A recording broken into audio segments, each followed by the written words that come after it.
अजित पवारांच्या वाट्याला भोपळा आला या शब्दात संजय राऊतांनी अजित पवार गटावर निशाणा साधलाय।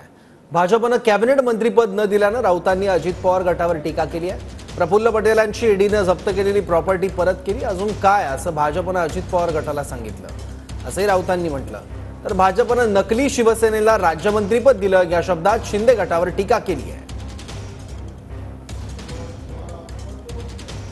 अजित पवारांच्या वाट्याला तर भोपळा आहे आणि दुसरे जे आहेत नकली शिवसेना त्यांच्या तोंडावरती एक राज्यमंत्रीपद फेकलेलं आहे। त्यांना काही मिळणार नाही, मी सांगतो। त्यांना मिळायचं असतं तर कालच मिळालं असतं। जतीनराम मांझीसारखे एकच खासदार असलेल्या पक्षांना कॅबिनेट पद दिलेलं आहे। या नकली शिवसेनेचे तर 7 खासदार आहेत असं म्हणतात ना। प्रश्न असा आहे की यांना त्यांची अवकात दाखवली। तुम्ही आमचे आश्रिता, तुम्ही आमचे गुलामात।